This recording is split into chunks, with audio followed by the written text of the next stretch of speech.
भारत एक देश जो विविधताओं से भरा है। समृद्ध परंपरा के दम पर वर्तमान को खुशहाल बनाने की कोशिश हर ओर हो रही है। कृषि का क्षेत्र भी इससे अलग नहीं है।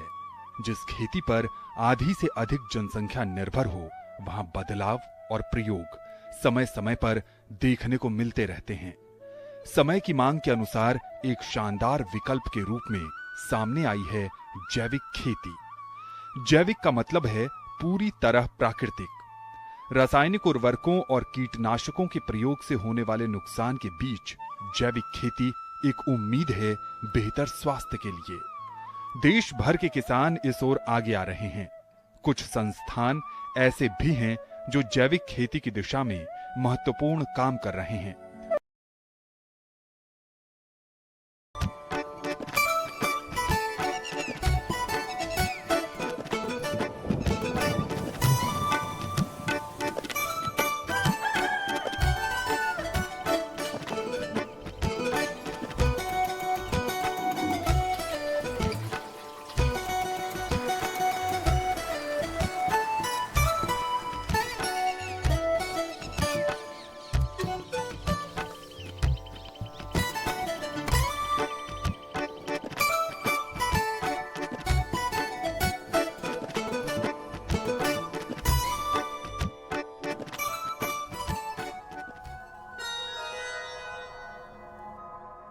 मेरा नाम ओम प्रकाश पाटीदार है। मैं पिछले 12 साल से जैविक कपास की खेती कर रहा हूँ। धरती हमारे जीवन का आधार है और हम खेती की शुरुआत जब भी करते हैं धरती माँ के पूजन से करते हैं। कोई भी वनस्पति शुरुआत में हरी होती है, बाद में पीली हो जाती है और बाद में काले हो जाती है। और यही काला जो है जैविक कार्बन, ये भूमि की आत्मा है। जैविक कार्बन धरती में कम से कम 1% होना चाहिए। आजकल हमारे किसान भाइयों ने खेतों में आग लगाने का काम चालू कर दिया है। खेत में आग लगने के कारण ज़मीन कड़क हो जाती है और जीवाणु सारे नष्ट हो जाते हैं। अगर इसी कचरे को इकट्ठा करके अच्छा कंपोस्ट बना ले, खाद बना ले, तो धरती माँ की सेहत सुधर सकती है। घर का खाना धरती माँ के लिए बन सकता है। कपास की खेती के लिए जहाँ तक हो सके समतल ज़मीन में करना चाहिए। वैसे तो कपास हर तरह की ज़मीन में हो जाता है, लेकिन अच्छा उत्पादन के लिए समतल ज़मीन, हल्की ज़मीन हो, मध्यम ज़मीन हो, कपास के लिए उपयुक्त होती है। अगर आप काली मिट्टी में कपास लगा रहे हो तो बरसात के जल निकास की व्यवस्था अच्छी होनी चाहिए। अगर आपने जल निकास की व्यवस्था ढंग से नहीं करी, कपास खराब भी हो सकता है या नष्ट भी हो सकता है।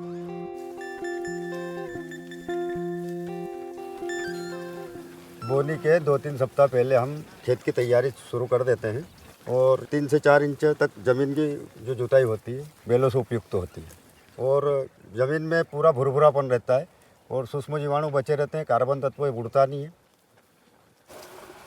बेलों से कम जुताई में हम खेत तैयार कर लेते हैं, फिर पाटा लगा के समतल कर लेते हैं, जिससे बीजों का जमाव अच्छे से हो जाता है।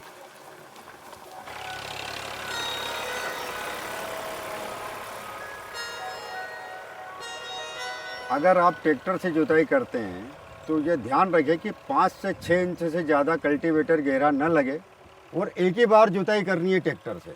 उसके बाद में रोटावेटर लगा के, पाटा लगा के ज़मीन समतल कर लें। अगर ज़्यादा गहरा लगाएंगे तो आपकी ज़मीन के जो पोषक तत्व है वो ख़त्म हो जाते हैं और ज़मीन कड़क होने लगती है। ये मेरा सामने वाला खेत समतल है और ये वाला मेरा ढलान वाला है। इसमें मैं जो कपास की बुआई करूंगा वो ढाल के विपरीत दिशा में करूंगा, जिससे मेरा मिट्टी का कटाव रुकेगा और मेरी मिट्टी बचेगी।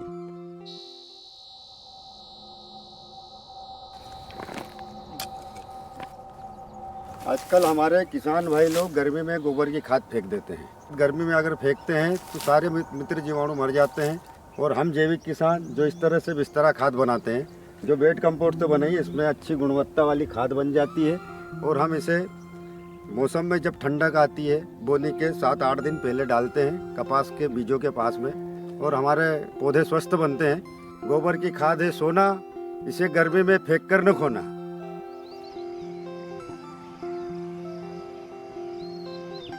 मेड़बंधान से बहुत फायदे होते हैं। मैंने मेड़बंधान करा है तो मेरा खेत अभी समतल होने लग गया है। हमारे नीचे वाले खेत को देखते इनका मेड़बंधान नहीं है, तो इनकी मिट्टी बह बह के जा रही है। किसान अगर मेड़बंधान करता है तो उसकी मिट्टी रुक जाएगी। अगर मेड़बंधान नहीं करते हैं तो बरसात के पानी में 1 से 2 ट्राली मिट्टी बह जाती है हर साल, और आपका खेत ख़त्म हो जाता है।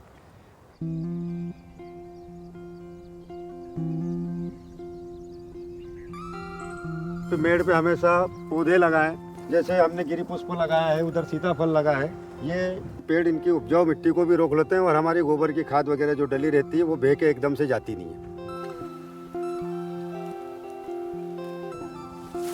ये गिरी सिडिया मैंने लगाया, गिरी पुष्प, और ये मैं अपने खेत में हरी खाद के रूप में इसको डालता हूँ, और ये यूरिया का काम करता है पूरा। और फिर आखिरी बखरनी में मैं इसको फिर ज़मीन में मिलवा देता हूँ। मेरे खेत की ज़मीन बहुत उपजाऊ होती है इससे। ये धरती हमारी माँ है, इसमें सारे सूक्ष्म जीवाणु हैं, इसमें केंचुए हैं। इसका हमें वैसे ही ख्याल रखना चाहिए जैसा हम अपने लिए रखते हैं, ताकि ये सजीव और उपजाऊ बनी रहे।